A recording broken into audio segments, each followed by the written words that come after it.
Assalamualaikum warahmatullahi wabarakatuh. Kembali lagi bersama sahabat Sams Channel, sahabat belajar kita semuanya.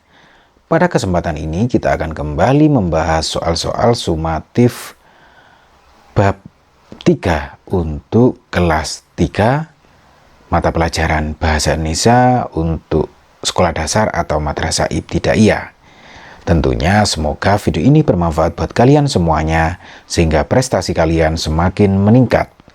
Dan bagi kalian yang baru menemukan channel ini, jangan lupa untuk like, subscribe, dan nyalakan loncengnya, serta bisa kalian bagikan kepada teman-teman kalian semuanya agar video ini semakin bermanfaat. Baik, langsung saja kita mulai dari soal yang pertama. Bacalah kutipan cerita berikut untuk menjawab soal nomor 1 sampai 3. Mari kita baca bersama-sama. Yuli anak yang mandiri dan penuh semangat. Setiap hari, Yuli selalu bangun tidur tanpa disuruh oleh orang tuanya. Ia juga rajin merapikan tempat tidur. Yuli juga tekun menjaga adik laki-lakinya. Yuli selalu bersikap sopan santun kepada siapapun. Akan tetapi, masih ada saja teman yang tidak suka padanya. Salah satunya bernama Noni. Walau begitu, Yuli tetap berbuat baik pada Noni. Pertanyaan soal yang pertama, sifat Yuli dalam kutipan cerita di atas adalah A. Malas, B. Mandiri, C. Durhaka, D. Manja. Ya, anak-anak semuanya, di sini bisa kita lihat bahwa Yuli selalu bangun tidur tanpa disuruh oleh orang tuanya. Ia juga rajin merapikan tempat tidur. Yuli juga tekun menjaga adik laki-lakinya. Nah, paragraf ini anak-anak semuanya menjelaskan bahwa sifat Yuli di atas adalah mandiri. Ya, sehingga jawabannya adalah B, anak-anak semuanya. Baik, kita scroll ke atas anak-anak semuanya untuk soal nomor 2. Ya, salah satu tugas Yuli di rumah adalah A. Menjaga adik, B. Bersantai, C. Bernyanyi, D. Bermain ponsel. Ya, anak-anak semuanya, kita lihat di sini Yuli juga tekun menjaga adik laki-lakinya. Nah, dari paragraf ini anak-anak semuanya bisa kita simpulkan bahwa salah satu tugas Yuli di rumah adalah menjaga adik. Sehingga jawabannya adalah A, anak-anak semuanya. Baik, berikutnya anak-anak semuanya kita ke soal nomor 3. Arti dari kata mandiri adalah A. Manja, B. Malas melakukan sendiri, C. Mampu melakukan sesuatu sendiri, D. Mengandalkan orang lain.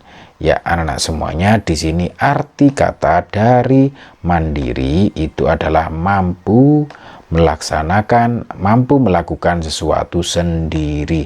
Itulah yang dinamakan dengan arti dari kata mandiri, anak-anak ya.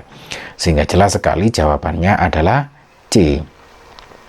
Selanjutnya soal nomor 4, anak-anak semuanya. Ketika berbicara dengan teman sebaya harus A. Kasar, B. Santun, C. Menunduk, D. Membusungkan dada. Ya, anak-anak semuanya, salah satu aturan ketika kita berbicara yaitu harus dengan santun, anak-anak ya.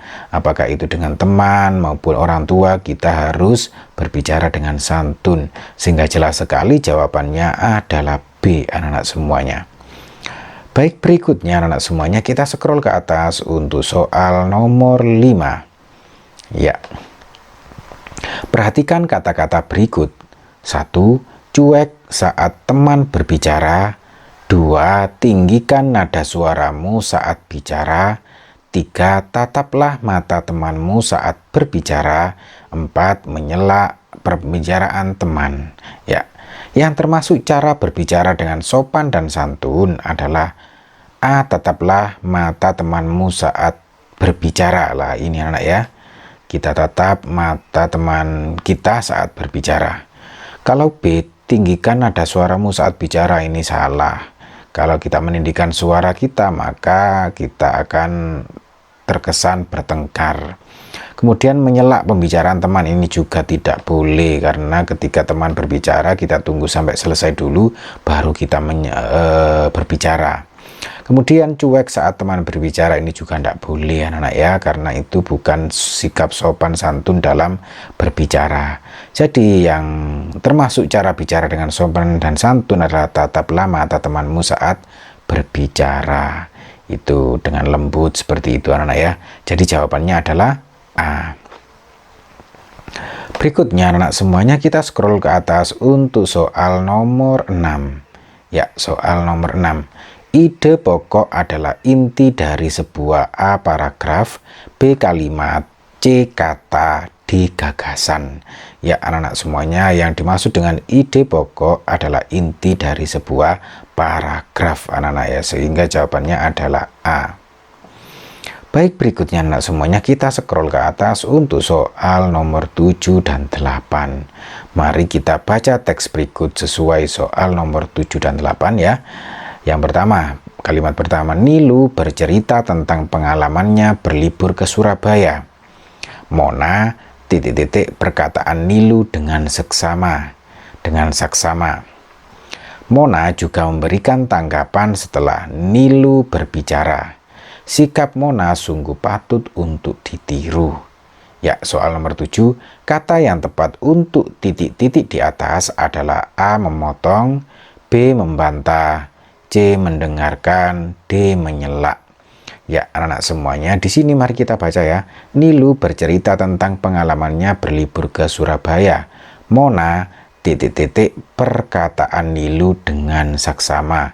Berarti di sini ketika Nilu berbicara, Mona harus mendengarkan perkataan Nilu dengan saksama. Jadi itu merupakan indikator atau indikasi untuk sopan santun dalam berbicara. Kita mendengarkan teman saat teman bercerita.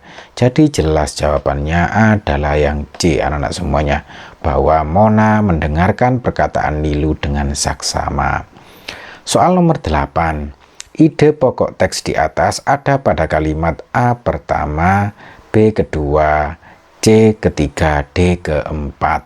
Ya anak-anak semuanya, inti dari paragraf ini yaitu terdapat pada kalimat yang pertama, karena intinya itu Nilu bercerita tentang pengalamannya berlibur ke Surabaya. Jadi jelas sekali jawabannya adalah A anak-anak semuanya. Selanjutnya anak-anak semuanya kita ke soal nomor 9. Ya, pelaku dalam cerita disebut A pemain, B karakter, C tokoh, D aktor. Ya anak-anak semuanya, pelaku dalam cerita ya perlu kalian ingat itu disebut dengan tokoh anak-anak ya. Ada tokoh. Jadi jawabannya adalah C. Seperti itu anak-anak ya. Pelaku dalam cerita disebut dengan tokoh. Ada tokoh antagonis, ada tokoh-tokoh yang lainnya sesuai dengan karakter yang dimainkan. Baik, berikutnya anak semuanya kita scroll ke atas untuk soal nomor 10. Ya. Bacalah kutipan cerita berikut. Ketika melalui sebuah desa, sekelompok anak-anak menertawakan si kura-kura yang diterbangkan oleh dua angsa. Kura-kura kesal mendengar ejekan itu. Hei kalian, jangan seenaknya menertawakan diriku. Seketika gigitan kura-kura pada kayu terlepas. Ia pun jatuh ke tanah dan mengaduh kesakitan. Pertanyaannya anak-anak ya, penyebab kura-kura terjatuh adalah A. Ditertawakan anak-anak desa, B. Kayu yang digigit patah, C. Kura-kura melepas gigitan karena kesal, D. Gigi kura-kura lepas. Ya anak-anak semuanya, di sini poinnya adalah seketika gigitan kura-kura pada kayu terlepas. Karena apa? Di sini karena kura-kura kesal mendengar ejekan itu. Jadi jelas sekali jawabannya adalah C anak-anak semuanya. Baik anak-anak semuanya, kita lanjutkan untuk soal istilah titik-titik ya anak-anak ya. Ini anak, oke. Satu, baik dalam kelakuan dan tutur kata disebut dengan apa anak ya? Sopan santun. Nah, itu. Kemudian soal nomor 2, pelaku dalam sebuah cerita disebut dengan tokoh anak-anak ya, tokoh seperti itu anak-anak. Kalau nomor 1 tadi sopan santun. Kemudian ini tidak seperti Kaila tokoh. Kemudian anak semuanya, soal nomor 3, ide pendukung berfungsi untuk menjelaskan ide pokok. Nah, ini anak ya. Jadi ide pendukung itu fungsinya untuk menjelaskan ide pokok atau ide utama. Kemudian soal nomor 4, cerita yang para tokohnya adalah hewan itu disebut dengan fabel anak-anak ya. Nah, disebut dengan fabel. Berikutnya anak-anak semuanya, untuk soal nomor 5, rajin membaca buku cerita dapat meningkatkan kemampuan, kira-kira kemampuan apa anak? Iya, kemampuan konsentrasi, boleh kemampuan kosakata, perbendaraan kata lah, boleh, itu namanya kosakata. Oke, karena ini menggunakan alat, jadi nulisnya seperti ini ya, karena menggunakan Epic Pen.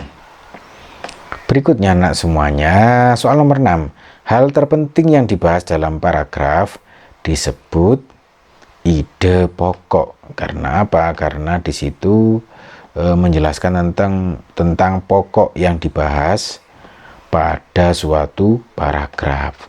Jadi jawaban soal nomor 6 adalah ide pokok.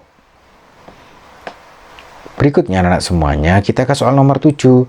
Saat kalah dalam lomba kita harus tetap apa anak? Iya, tetap tenang, tetap sabar, dan tetap ceria anak ya. Nah, itu terserah kalian pilih yang mana, apakah tetap ceria, tetap sabar, atau tetap tenang. Boleh.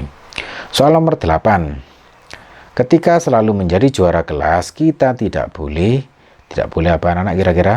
Kita tidak boleh sombong, kan gitu anak-anak ya. Meskipun kita selalu menjadi juara kelas, kita tidak boleh sombong. Selanjutnya soal nomor 9, selain kepada orang tua, sopan santun juga harus diterapkan pada semua orang ya, teman, keluarga, baik yang lebih tua atau yang lebih muda, kita harus bersikap sopan santun. Oleh karena itu sikap sopan santun juga harus diterapkan kepada semua orang. Berikutnya soal nomor 10, jangan titik-titik pembicaraan temanmu saat bercerita. Nah, ini jangan memotong. Boleh, jangan memotong.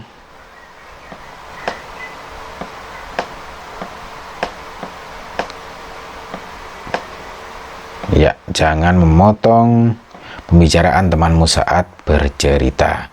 Untuk soal nomor 1 tadi, baik dalam kelakuan dan tutur kata disebut dengan sopan santun. Tadi sudah dijawab tapi belum ditulis di sini. Ya, jadi soal nomor 1 jawabannya adalah sopan santun. Ya. Sopan santun. Oke. Baik anak-anak semuanya, demikian tadi pembahasan soal untuk asesmen sumatif kelas 3 bab 3 mata pelajaran bahasa Indonesia untuk tingkat sekolah dasar atau madrasah ibtidaiyah. Tentunya semoga video ini bermanfaat buat kalian semuanya sehingga prestasi kalian semakin meningkat. Sampai ketemu lagi di pembahasan soal berikutnya. Wassalamualaikum warahmatullahi wabarakatuh.